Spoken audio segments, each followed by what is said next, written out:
Hello and welcome back to ADHD Support Talk. ADHD Support Talk is brought to you by addclasses.com.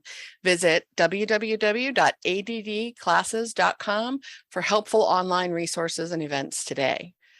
Well, welcome back. I'm your co-host, Lynne Edris, and I am a productivity and ADHD coach. So I help overwhelmed professionals reduce procrastination, improve time management, and get more done with less effort so that they have more time and more energy for the things that matter most to them. You can learn more about me and what I do, the services and programs I offer at www.coachingadvantages.com. Today, I have with me the founder of ADHD Support Talk, Tara McGillicuddy. And in a moment, we're going to talk about working from home with ADHD, a pretty common challenge for a lot of us, or a pretty common benefit for a lot of us, depending on how you look at it. So welcome back, Tara. Hi, I'm glad to be back. My name is Tara McGillicuddy. As Lynn said, I'm the founder of ADHD Support Talk Radio. I'm a woman with ADHD. I've been involved in the online ADHD support community for 25 years. So since 1997, Wow. I just did the math recently. I'm like, wow, that's 25 years. I'm a leader in the ADHD field. I founded addclasses.com. I'm an ADHD coach. I also offer lots of different support resources for adults with ADHD, and I help people shift their energy to be happier and more productive. You can learn more about me at taramcgillicuddy.com. Awesome. Well, what we're going to talk about today is something you and I have done on our own for many, many, many years, and that's working from home. But not everyone has worked from home for a long time. There were quite a few people, quite a few of us, a good proportion of us were kind of let's say like pushed to that or had to go that direction during the pandemic. Some of us have stayed working from home in full or in part. And I think more jobs just in general are moving to some component of working from home. And it has its upsides and it has its downsides, but we want to talk about all that, why it's hard, and also what you can do to make it easier. So where would you like to jump in, Tara? Yeah, I mean, I think just talking about what you brought up, a lot of people were forced into it in like March of 2020 when COVID and the pandemic first hit. And I mean, it was like they woke up one day and it's, you're not going to work, or you're not going into work, you're working and you're working from home. And a lot of people didn't have a chance to even think about it. They just jumped in, which I think for people with ADHD, for some of us, because sometimes we can adapt to that instant change. We're used to having an instant change. I think some people were more able to adapt because of the ADHD. Some people fell apart. So here we are 2 years later, and a lot of people are still working from home because the place they work from is doing, part remote, part in person, or some people like it better. There are benefits, there are challenges, but ADHD definitely plays a part in both the benefits and the challenges of working from home. I would agree 100%. You and I have worked from home, doing our own thing for years. Gosh, I've worked from home for, I lose track, 15, 20 years now, right? So when COVID hit and everybody else moved home, that didn't really change much for my world. Yeah, the only thing it changed is the online traffic was a lot more. Like all of a sudden, Zoom wasn't quite as user-friendly because so many more people were using it and that sort of thing. So some of the tools and some of the resources changed a little bit. But again, there are some big benefits to working from home. I love the commute. I really do. But I've also had a lot of time and a lot of, it wasn't an all at once thing for me. I had time to create structure. I had time to learn about what worked for me and what didn't work for me. I had time to learn about what was important to me about how I worked from home and to set up a space that's conducive to working from home. Because it wasn't like today you're in the office, next week you're working from home, and let's hope you have a good internet connection. And I think that's one of the biggest things, one of the most important things, is having a specific space or area to work from. And what happened, a lot of people didn't have that because they didn't work from home. They went, their homes weren't set up that way. So what a lot of people were forced into doing was having a side desk or a table in their living room or their bedroom. And but I think they thought they were going to be working from home for a week or for days. Right. So I think that's one of the important things, because when you have a separate space, it may be that it's just a section of your living room or another room because you don't have the space. But if you have the space, a separate room, an office, a den, I mean, even putting up a divider if you have another room, because when you go into your own space, what you're telling your mind, your body, your energy is, I am in work mode. It's different than family mode, personal mode. Right. And so that's one of the things I think is very important for all of people who are working from home, especially those of us with ADHD, because sometimes we can be more challenged with boundaries, with the distractions, with the way our brain works. So that's very important. Just getting into work mode, whether it's having designated time, but definitely also having that designated space that says to you, this is work time, this is work mode. Having that space is going to help you shift. And it's also practical to, have things at a desk or a table or whatever else. Right. And that doesn't mean that you can't move around. I actually really advocate for clients to move around and try different locations and, working from a different vantage point or whatever at different times to kind of make things feel a little fresh and feel a little new. But it really is about intentionality, but it's also about making those decisions in advance, right?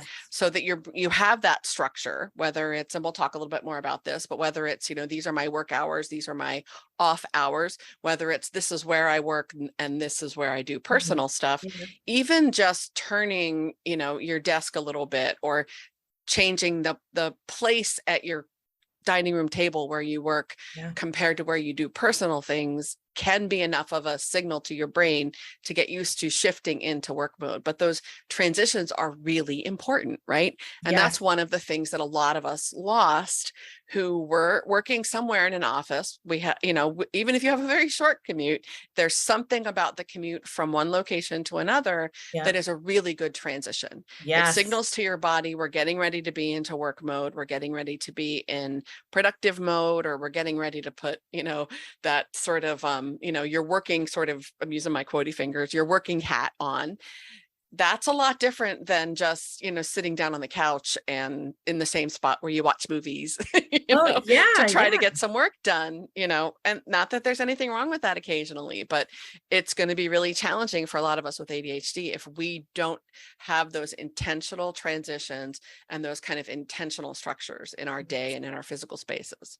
Yeah, I mean, the commute to and from work, I mean, say you have a half-hour commute, I mean, just the process of getting out of bed, getting dressed, putting on work clothes, being out the door, even if you were rushing, stressed, and making yourself crazy to be there on time, that was something that tells you it's time for work. You're going into work. Right. So, I mean, it wasn't just the commute time, the prep commute, you had all these things preparing you. And yes, a 2-second walk from the bedroom to the office is amazing. It's great. It helps, it de-stresses in a lot of ways, but you don't have that prep time and some people, I don't always take a shower before I come and do work. I mean, if I'm on a video, I usually do, or something like that. And I remember when COVID first hit, some of the people who ADHD coaches were really strongly recommending you change into work clothes. Right. And I think now that makes sense. When the pandemic first hit, people didn't know what was going on. And my take was like, you know what?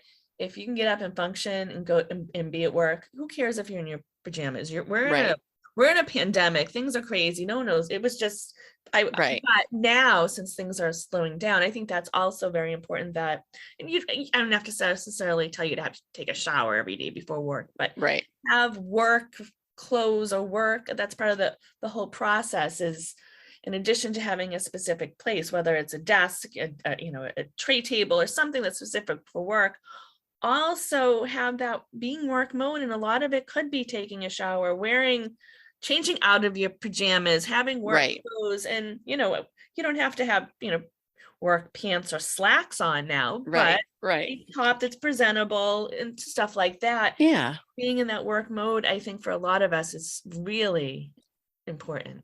It is. And I think the thing that I always want my clients to do is think about what's important to you. Yes. Right? Think about what helped you when you worked in an office, what worked for you when you worked in an office, and see what you can do at home to mimic that in a slightly modified way. Right? I mean, if you had rituals in the morning when you got to work, if you had your coffee on the way to work and then you got to work and you know, the first thing you did was, you know, X, then how can you replicate that in a way that makes sense with your work from home routine, so that you have that rhythm?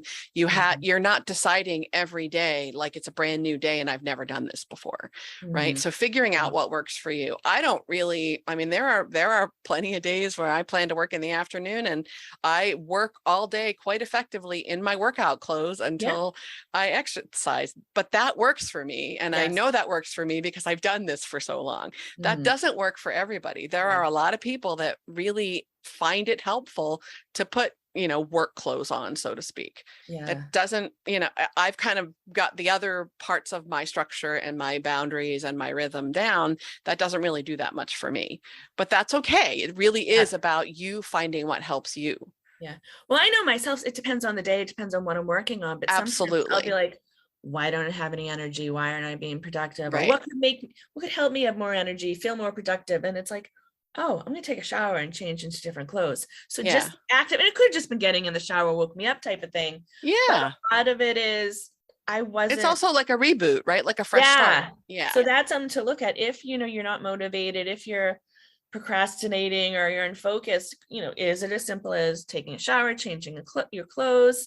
And then one thing I think is really something to talk about is that social aspect of going to work and then not going into work, which for some people, it can be a relief not to have to deal with the gossip at the water cooler, and that thing. But for a lot of people, it can become isolating. Yes. That you don't have that peer group. So I think that's part of something to look at. It depends on you individually, whether it's helpful, hurtful, or a combination.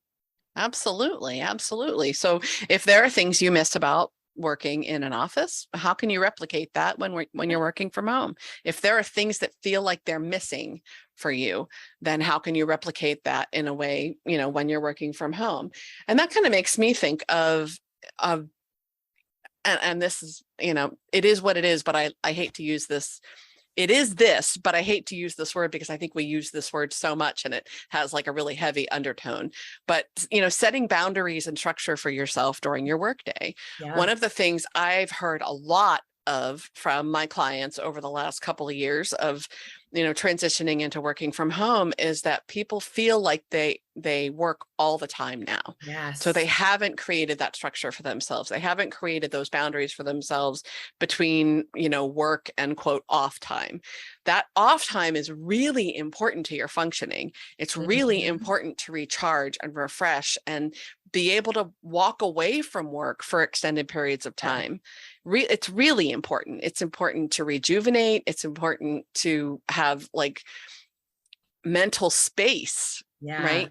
To go back to work, but also to be present in the rest of your life, which is for most of us what you're working for, right? I love what I do. I find a lot of gratification from what I do, but that other part of my life that isn't the business is also very important to me.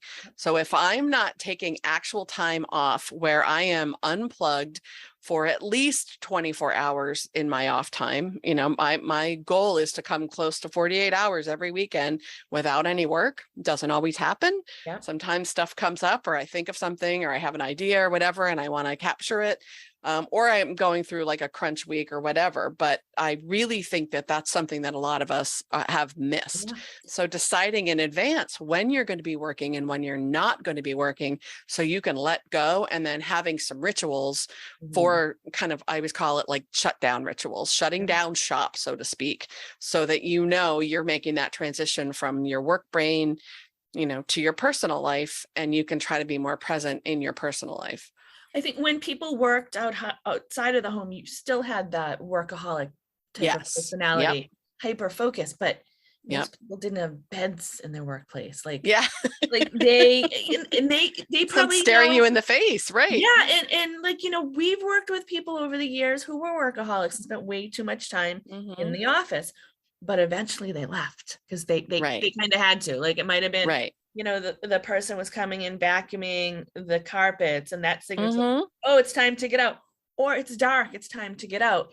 So that's really important. And I think you're going to have projects. There's going to be things time to time where you have those deadlines where you go, you don't, you go above and beyond, but you're choosing to, you're knowing, okay, this is different, this is an exception. Whereas if you don't have those boundaries in place, the structure in place, it's just, you're not even realizing. Because working from home, it's going to affect your personal life. Whether Absolutely. It's good, sometimes it's bad. If you have kids, if you have a partner, spouse, even whether or not you live alone or live with other people, it really affects your personal life. So having those boundaries in place, a schedule, and you don't always have to follow it to the T, but at least you're going over or going under or whatever it is. Right. It gives you something to work with. Absolutely. Yeah. I think that's really important. It's important to think about in a proactive way so you could do things about it. Yeah. There are a lot of us that are overworkers anyway because we are inefficient or we're not using our time well. That's obviously one of the things that I work on with clients a lot.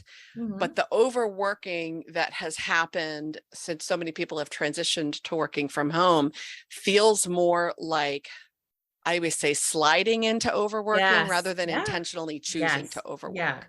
Right. So that you feel like you can't let go. You feel like the whole time you're supposed to be off, or, in the evenings, you're preoccupied by the work stuff that, you just left in the other room. And it is often literally in your face. Like, you can still see your desk. You can still see when years and years ago, my husband has also worked from home forever, longer than I have, which adds an interesting dynamic. But years and years and years ago, we didn't have a space for him to have his own office, like a dedicated office. So his office was in our bedroom, and it was very clear very quickly how unhealthy that was for him. He just does not have that personality where he can be looking at his desk and his computer, all 24/7 and not be pulled into it. So that, the distraction, and he does not have ADHD. So, and sleep is a huge issue for a lot of people with ADHD. And one of the things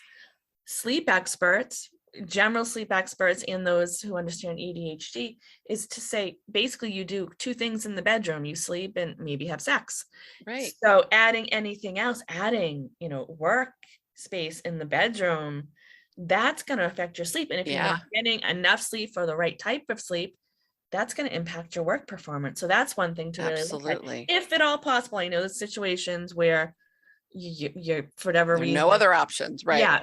Or maybe you have that divider, a sheet or something, but if at all possible, if you're working from home, put your workspace not in a place that's not your bedroom.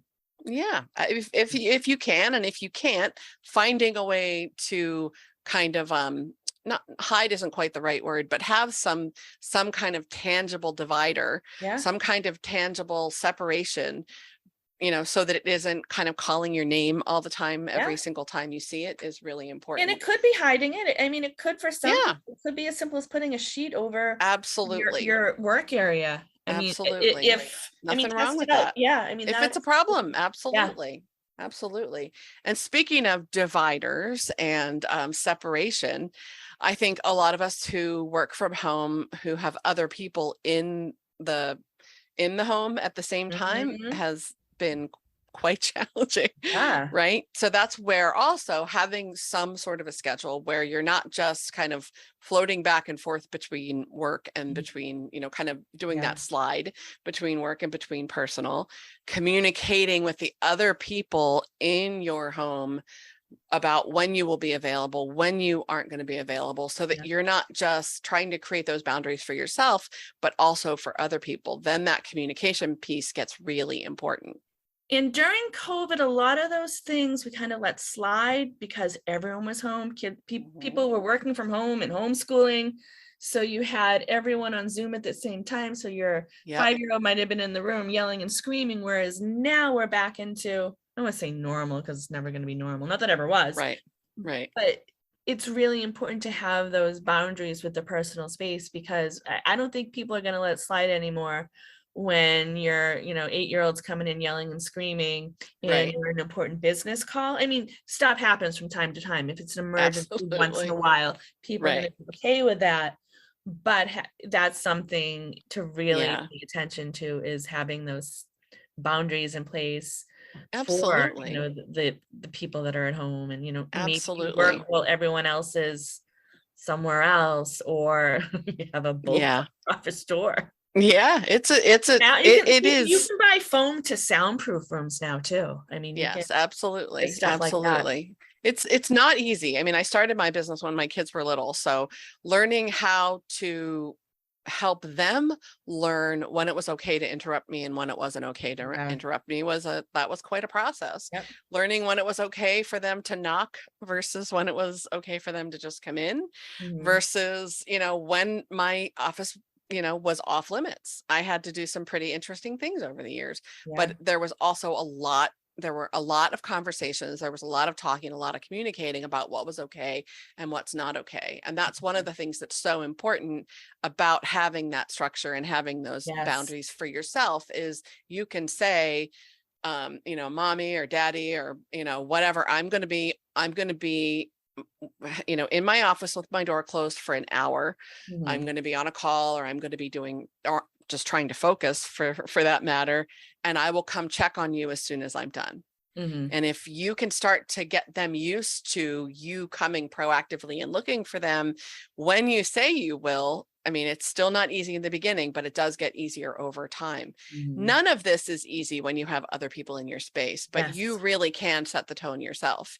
So if you are someone like, I used to, when I first started working from home, I'd go to get a drink of water, and then I'd see, oh, the laundry needs to be moved from the washer to the dryer. Oh, the dishwasher's not empty, or the sink's full, or this needs to be put away, or that needs to be put away. And I would get myself so distracted so quickly with the stuff that is sort of never ending and needs to be done around the house, until I learned that stuff had a time, and that stuff had a kind of a dedicated, time of day when it was okay to do those things. And I stopped trying to slide back and forth between kind of the different hats I wear, the different roles I fill. That also set some kind of boundaries for my kids too, because if the people, and my husband for that matter, right? If I come in the kitchen and I'm doing dishes real quick while I grab a drink of water, that kind of sends a message to everyone that I'm not working and I'm available.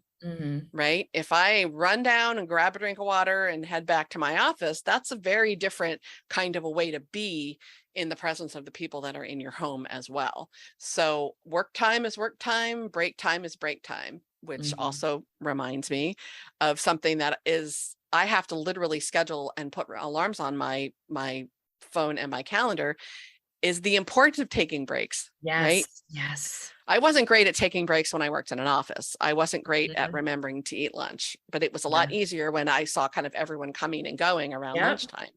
So that's something that is also really important. You've got to make sure you continue to take breaks, and, don't feel guilty. If you have that structure for yourself, you need those breaks to refresh and recharge and, kind of reset your brain every now and then. But it's not easy to remember, and it's not easy to structure. And that's one thing that is really important. A lot of places where people work, like everyone took their lunch at the same time, everyone took breaks at the same time. And whether you chose to or not, you had that reminder from the outside that it's break time, even though you're not, you don't really have that at home. Right. So that's why it's important to not only have the reminders, but to remind yourself and process it. Breaks important. And, it might be that, one day, because some people have an hour lunch, that you leave the house, or you leave. Right. Yeah. Or just go outside, or absolutely. Yeah. I mean, that was, I think, important for a lot of working in an office or outside the home, is it was important to leave your workspace, your work area, for a certain amount of time to recharge, to have a break. So I think that's very important that you're doing that. You change your scenery, even if it's for 15 minutes. Absolutely. Absolutely.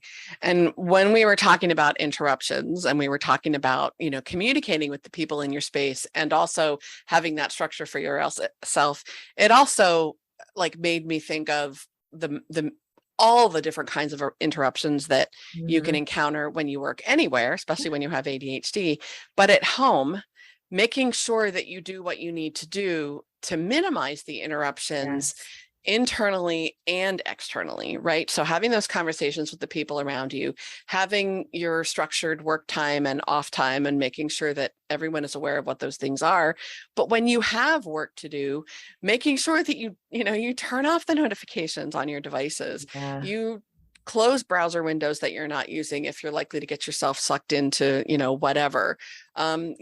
You stay out of the kitchen, or where there's work to be done, during that time, that you make sure that you're proactively doing what you can to minimize the external interruptions, but also thinking about the kind of internal things that tend to interrupt you.